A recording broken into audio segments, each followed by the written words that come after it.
In July of 2013, the day Detroit filed for bankruptcy, the largest municipal bankruptcy in U.S. history, exceeding Jefferson County, Alabama's $4 billion filing, every resident of the city owed $5,100 in unfunded pension liability. Today, in Chicago, that number is over $7,400 in unfunded liability per resident. A 2014 Morningstar report on the 25 largest American cities reached a conclusion that the city's leadership still struggles to say out loud. By the time Detroit was filing the largest municipal bankruptcy in U.S. history, Chicago had already passed it on the way down. Chicago wasn't the next Detroit. Chicago was already worse. That was 11 years ago, and the math hasn't improved since. In Part 1, we walked through the structural squeeze tightening around the city. $53 billion in unfunded pensions, a figure the Equitable Institute puts as high as $56 billion when you account for all plan assumptions, office vacancy at a generational high, retail vacancy near 30%, and a budget gap of $1.15 billion. We ended on a question: what would you do in Chicago's place? There's one city that has already answered it. This is what happens when the math finally decides, and it's why Chicago, despite its scale, its skyline, and its strengths, may have fewer ways out than Detroit ever did. To understand where Chicago is heading, you have to understand exactly what Detroit did and what it cost. On the morning of July 18, 2013, an emergency manager named Kevin Orr walked into a federal courtroom and filed a Chapter 9 petition that listed $18 billion in liabilities. It was the largest municipal bankruptcy filing in American history, and it would take 17 months to resolve. Federal Judge Stephen Rhodes presided over the case, and his rulings on what could not be cut would matter enormously for what came next. The cuts came in waves. General City retirees, librarians, sanitation workers, and clerks voted to accept a 4.5% reduction in their monthly pensions, and the permanent loss of their cost of living adjustments. Police and firefighter retirees kept their base pension, but lost most of their annual escalators. Retirees across the board absorbed a 90% cut to their health insurance benefits. For new hires, the changes were worse. The benefit multiplier, the formula that translates years on the job into retirement income, was cut almost in half. A Detroit municipal worker hired today will retire with a pension worth roughly 40% less in inflation-adjusted dollars than a Detroit worker who retired in 2011. Bondholders fared worse than the retirees. Some pension certificate creditors received between 0 and 10 cents on the dollar. The bleeding stopped because of something called the Grand Bargain. The state of Michigan, a coalition of national foundations, and the Detroit Institute of Arts itself pooled $816 million to plug the hole. The deal saved the city's art collection from the auction block, and it kept the retiree cuts from going deeper. Without it, the pension reductions would have been catastrophic. At the end of 17 months, Detroit walked out of bankruptcy court with $7 billion in liabilities erased. It was painful. It was historic.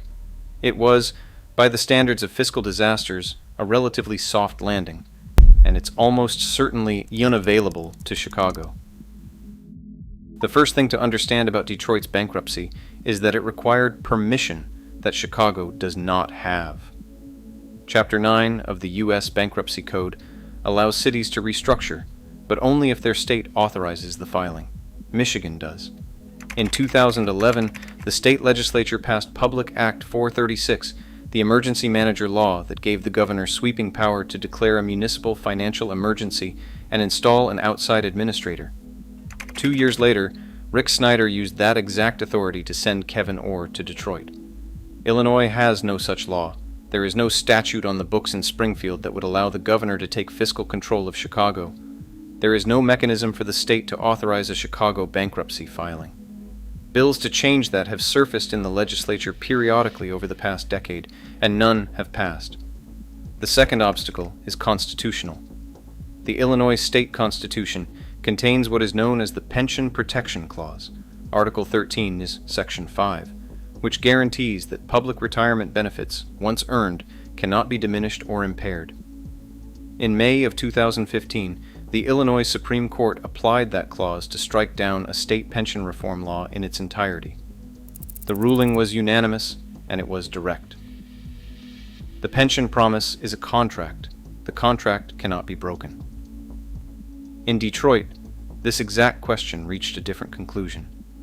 Federal Judge Stephen Rhodes ruled that federal bankruptcy law overrides state pension protections, but only inside a Chapter 9 filing. The Michigan Constitution had nearly identical protective language. It did not matter, because Detroit was inside bankruptcy court. Chicago cannot get into that courtroom in the first place. The third obstacle is who would pay. Detroit's grand bargain worked because the state of Michigan had something left to give. Illinois does not. The state itself carries more than $111 billion in unfunded pension obligations, and it holds the lowest credit rating of any state in the country. In 2015, when Governor Bruce Rauner stood in front of the Chicago City Council, he delivered a one-sentence message that has not been retracted by any administration since. There will be no state bailout. The fourth obstacle is scale. The Detroit Institute of Arts contributed to its city's rescue because the museum and its collection were valuable, finite, and at risk. There is no Chicago equivalent. The Art Institute is not on the auction block. The Field Museum is not collateral.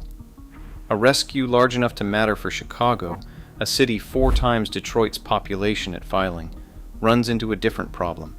No coalition of foundations in the country can write a check that big. So if Chicago can't file, can't cut, can't be bailed out, and can't strike a grand bargain, what's left? The math. The slow grind of the math. If you want more stories about how big cities rise, and how they quietly run out of options, subscribe to CityFall, where we cover municipal finance and urban fiscal crisis, one city at a time. In 2019, the city of Chicago spent $1.4 billion a year on its pension obligations. By 2025, that number had reached $2.9 billion. That's a 114% increase in 6 years, and it's not the result of a policy choice. It's the legal requirement of a statutory funding ramp written into Illinois state law, a schedule designed to drag the city's pension funds toward 90% funded by the year 2055. The schedule does not pause for recessions. It does not flex for tax base collapse. It runs on its own timer. Combined with debt service, those legacy costs now consume nearly $5 billion of a $12.4 billion budget. 40% of every dollar the city collects is committed before a pothole is filled, before a fire truck is dispatched, before a teacher is paid. The Civic Federation's most recent budget analysis is direct about what that means in practice. The math is making the choices for the city, and the math just got worse. In the spring of 2025, the Illinois legislature passed House Bill 3657, formerly known as the Pension Sweetener Bill, a measure that enhanced Tier 2 pension benefits for Chicago police officers and firefighters hired after 2011. Tier 2 workers, hired under a reduced benefit structure designed to cut long-term costs, would see those benefits partially restored.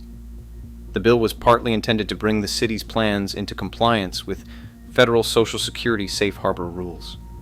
The cost over 30 years is projected to exceed $11 billion in new unfunded liability. According to the Equitable Institute, which tracks pension health across all 50 states, the funded ratios of Chicago's police and fire pension funds dropped below 18% after the bill was signed. To put that in context, the national average for state and local pension funds is roughly 78%. Detroit's police and fire pensions, when the city filed for bankruptcy, were healthier than the equivalent Chicago funds are today. Meanwhile, the city's planned escape valve, the new downtown casino that was supposed to help fund first responder pensions, is collapsing on contact with reality. In its first year, Bally's temporary casino raised barely 44% of the revenue it was projected to generate. The permanent location has been delayed by at least a year past its 2026 target. The $44 million the city budgeted from casino revenue for the coming fiscal year will, in the Civic Federation's words, almost certainly not arrive. And the rating agencies are watching. In January of 2025, S&P Global cut Chicago's general obligation rating to BBB, 2 notches above junk. In February of 2026, Fitch and Kroll both downgraded the city again, citing back-to-back budget shortfalls, reliance on one-time fixes, and a deepening fight between the mayor's office and the city council that has stalled any structural solution. Moody's holds the city at BAA3, 1 notch above junk. Junk status, for a major American city, is not a label. It's a financial event. It raises the cost of every dollar Chicago borrows, which means less revenue for services and infrastructure, which makes the budget gap worse, which puts pressure on the next downgrade. It's a cycle, and it's the same cycle that ended in a federal courtroom in 2013. This is the trap, and it's where the comparison to Detroit gets unsettling. Chicago is not Detroit. That's true, and it's important. Detroit at the time of its bankruptcy was service delivery insolvent. The streetlights were burnt out. The buses did not run. The city had lost more than half its population over 60 years and could no longer cover the geography it inhabited. By the time Kevin Orr walked into court, the question wasn't whether Detroit could restructure. The question was whether anyone was still going to be there to receive services on the other side. Chicago, by every comparable measure, is the opposite story. The population is steady at 2.7 million. The Fortune 500 anchors still operate from the metro. The Art Institute and the Field Museum remain among the most visited cultural institutions in the country. The University of Chicago and Northwestern continue to anchor a research economy that produces patents, talent, and revenue. Some of the top hospitals in the world sit inside the city limits. Detroit didn't have any of that at filing. Chicago has all of it. And yet, the Detroit comparison is unsettling not because Chicago is becoming Detroit. It's unsettling because Chicago has the worse math with more to lose. When a city the size of Detroit fails, it can be rescued by foundations and a state legislature. When a city the size of Chicago hits a wall, there is no actor in the system large enough to catch it. The grand bargain that saved Detroit's retirees was about the size of a single year's interest payment on Chicago's pension debt.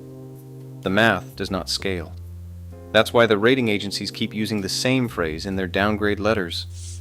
Structural budgetary imbalance, not crisis, not collapse. A structural imbalance, a permanent mechanical mismatch between what the city is required to spend and what it can plausibly collect, with no acceptable lever available to close the gap. Property taxes are already the highest of any major American city. Mayor Brandon Johnson's initial 2026 budget proposed a $300 million property tax hike. The city council rejected it unanimously. His follow-up plan, a head tax on large employers, a tax on social media platforms, a new tax on online sports betting, produced exactly the political reaction that the rating agencies cited in their downgrade notices. 2 ships passing in the night, Fitch wrote. In the meantime, the pension contribution keeps climbing. 80% of every property tax dollar already routes directly to the pension funds. The funded ratios keep falling. The legacy burden keeps growing. There's a version of the story where Chicago figures it out. The city has strengths. Detroit never had at any point in its decline. The economic base is real. The cultural and educational anchors are not going anywhere. A serious structural solution, a regional tax sharing arrangement, a constitutional amendment on pensions, a binding deal between the city, the state, and the public unions is in theory available. In theory. The Illinois Pension Protection Clause, Article 13, Section 5, has not been amended since 1970. The political coalition required to amend it does not currently exist. The state itself is in worse fiscal shape than the city. The city council and the mayor's office cannot agree on a budget that closes 1.6% of the gap without 3 months of public warfare. And every year that the structural problem is not solved, the math gets harder. This is what the Detroit test actually reveals. It is not a prediction that Chicago will file for bankruptcy. It almost certainly will not, because it almost certainly cannot. The Detroit test reveals something quieter, and in some ways more permanent. Detroit hit a wall and was forced to renegotiate everything. Chicago is being pressed against a wall that it is not permitted to break. The wall is the Constitution. The wall is the math. The wall is the cost of being a great city that made promises it cannot now retract and cannot now afford. In 2013, Detroit had a fiscal disaster and a legal door out of it. Chicago has a slower disaster and no door at all. The question Part 1 ended on was what you would do in Chicago's place. The harder question is what happens to a city that cannot do anything at all. What happens to a budget that has to climb every year while the tax base does not? What happens to a credit rating that drifts toward junk, one downgrade at a time? What happens to the small businesses, the retirees, the property owners, the renters who will absorb every consequence of a math problem they did not create and cannot vote their way out of? Chicago will not collapse. That is not how a city this size fails. It will be squeezed. Year after year, choice after choice, downgrade after downgrade, until something gives that nobody planned to give. Retiree benefits are constitutionally protected. Bond payments are legally enforced. Pension contributions are statutorily required. The only thing left in the equation that is not protected, not enforced, and not required is the city itself. What survives the squeeze will not be Chicago as it was. What survives will be Chicago as the math allows. The Detroit test does not warn us about bankruptcy. It warns us about everything that comes before it and everything that comes after when there is no bankruptcy to clear the air. That is the part of the story Detroit cannot teach us, because Detroit got out. Chicago has nowhere to go but through.